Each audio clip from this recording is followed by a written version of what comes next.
Everybody, this is Cheng Ruan. I'm here with Dr. Yousef Elyaman. And the first time that we met was actually February of 2017, and he's the first speaker that I came across for the Institute of Functional Medicine, and where he was teaching the cardiometabolic module in functional medicine. But today we're going to focus on what does mental health actually mean? Is there a physical component to it, or is it just all mental, which we both agree is probably a physical component to it? And reaching well beyond just the mental health, what are some of the triggers that may be existing early on in our lives that we're not even thinking about? So the first question I want to ask you is, in terms of mental health and mental illnesses, what are the physical and environmental contributions to mental health?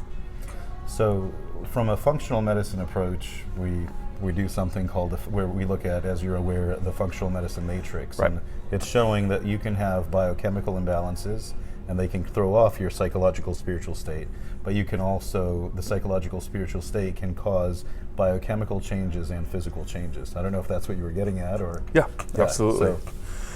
So, from a food affecting mood point of view, there are actually multiple ways that we can look at it. We can look at it from a neurotransmitter point of view. So neurotransmitters are your serotonin and dopamine, and those basically neurotransmitters. If your neurotransmitters are off, one of the things that we do in conventional medicine is we give medication that like modulate antidepressants and stuff like that. And things like that. Right. But if you look at what the antidepressants do, they're making these neurotransmitters stay longer in your brain. They're not actually increasing them. Yeah. But from a food point of view, so we'll take one, serotonin, for example. Right. So in order for you to make serotonin, you need a amino acid called tryptophan, which means you have to have enough protein, which contains the tryptophan. You have to be able to break down that protein into the amino acids, including tryptophan. So if you don't have enough stomach acid, or if you're blocking it, you can have an issue. And then you need certain vitamins in your food plan or in your diet in order to convert that into the tryptophan. So just from a food point of view, if you're not eating enough protein, or if you're not getting enough of your vitamins, you won't be able to make the serotonin, and if you don't make serotonin, you can get anxious and depressed. Right. And that's just one of them. And serotonin is actually made in the gut. Yeah, about 90% of it can be made in the gut. The rest will be made in the different parts of the body, including the brain. But yeah, they call the gut the second brain. So. Right. Well, I call it the first brain. Yeah.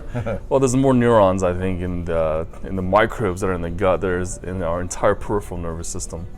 So, speaking of serotonin, serotonin is what makes people happy, and so what makes people sleepy is melatonin.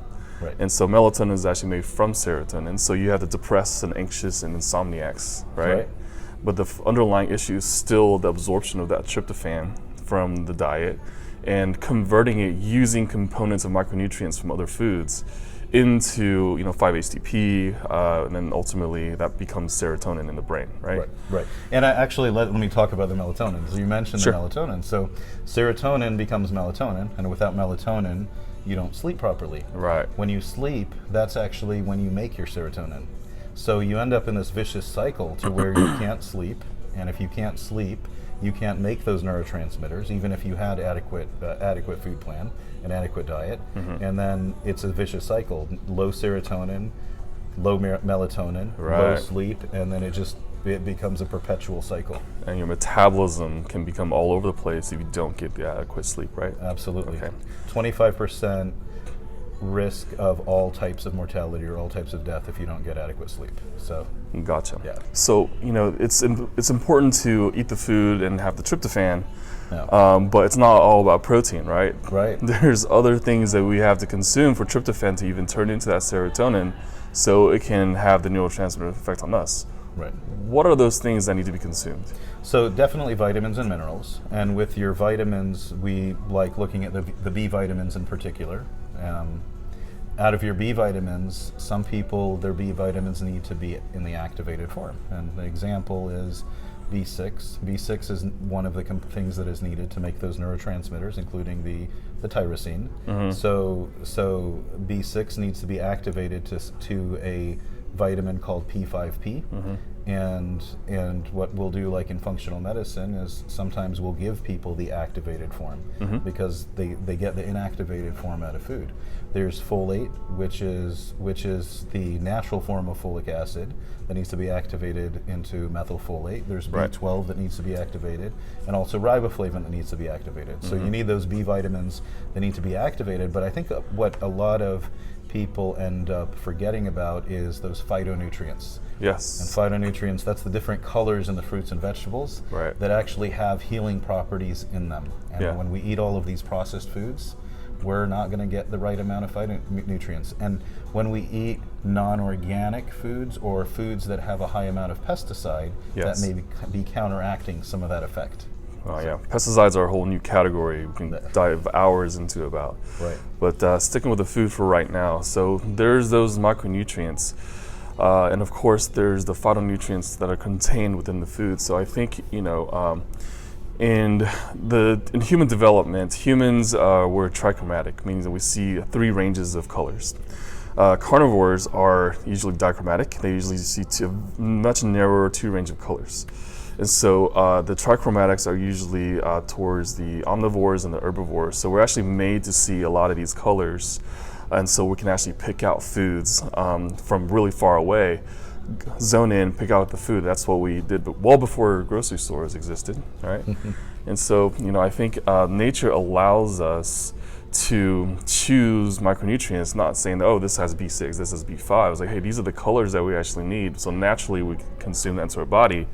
And these are what we call, adjuvants or cofactors into activating that neurotransmitter process, right? Right. And so this is something that becomes a topic of debate. And how much protein or how much vegetables do we actually need to activate this neurotransmitter process? Is there a magic number? So I've picked like you said, it's of debate. Right. But what I usually tell my patients is at least 6 servings of vegetables, 2 servings of fruits, and try to get multiple colors. Yeah. From a protein point of view, that's a little bit different. You'll see different numbers out there. I'd say in general, don't go less than 70 grams of protein, even if you're plant-based and you're staying away from meats completely. But I wouldn't go less than 70. And it depends on, are you trying to reduce fat or are you trying to stay healthy, what the ratios are. But yes, protein is extremely important. It slows down when you consume protein in your food plan. It's going to slow down how fast sugar was going to go up in your body. And when sugar rises too fast in your body, it causes all kinds of other things, including crashing if your sugar shoots up too fast, then the body drops it too fast, and then that low sugar is going to affect your mood, which your body will get ravenous. You can get angry, irritable, so that can affect your mood as well. Right. So there's another component to food which we call autoimmunity, where our immune system can start attacking components that either within the food or the food are causing components to go into the bloodstream that our body attacks it. Can we talk about how autoimmune disease really affect like mood and brain? No, absolutely, and it's for different reasons. One is if your body is attacking itself, it doesn't feel good. Your body is can release what's called cytokines, which can affect the brain and affect the way that we feel. But also there may be certain foods that cross-react where your body will attack that food and then turn around and attack a part of the brain. And that's another, gluten is an example of that, people that have gluten issues. So I'll give you an example, and I'll never forget her. And if you look at my website, she's all over my website. So she's, when she came to me, she was 18 years old. And then, but she was very depressed, very anxious, and her Instagram was just really, really dark. And when she came, she really didn't have any gut issues, but we ended up discovering that she had antibodies against gliadin, which is in gluten. And she turned out she actually has celiac disease, but never really had any gut issues. And celiac disease is actually a gut disorder that's categorized. And so what happened with her is that when we took that away, it's like her mind woke up. So she didn't remember her old self, and she didn't remember even the first time she came into the office. And then she went from like a D and F student to like an A and B student. She actually graduated high school, now she's in college, and she has a job, and her major is actually neuropsychiatry, right? Wow. And so And that turned around in like maybe, she started really improving about a week to 2 weeks in. But, we actually did a brain mapping on her, and there was a massive difference between, the first time we did brain mapping and 5 months later, she looks completely like a different person. And if you look at her personality, she is like a different person. It's like she woke up, and she's been that way since she was maybe in her early preteen years to when she was 18. Wow. And so we found out that she had other autoantibodies. So she had something called anti-Purkinje fiber antibodies, anti-cerebellar antibodies, and anti-glial cell antibodies. And these are actually the body creating antibodies that are cross-reacting with the food components in gluten that's cross-reacting and causing issues with the brain. So she manifested as a brain disorder prior to manifesting celiac disease as a gut disorder, which we now classify that celiac-induced psychosis syndrome. And so I have a feeling that this happens way more often than people think, right? Oh, absolutely. And it's the challenging thing, and actually the humbling thing, is that if you don't look for it, you're not going to find it. So that patient would have, if nobody said get off of a gluten-free or go on a gluten-free diet or food plan, then how many antidepressants would she have been on that caused how many other issues? Right. And then, she may not be alive today. Right. So, and yet, it's more common than we think. Unfortunately, with the way that they process foods, we're not eating certain foods in certain seasons anymore. We're eating same foods all year round, and gluten, dairy, corn, soy are thrown in everything. I mean, pick up a can of soup, and you'll see all of these different foods that could be bothering them. Yeah, or have a bag of Cheetos and you have all that stuff in there. Right. And your patient, what's interesting too is your patient could have had an identical twin with the same exact genes that didn't live in the same environment, that did not have the same thing happen to her and never have a problem with gluten.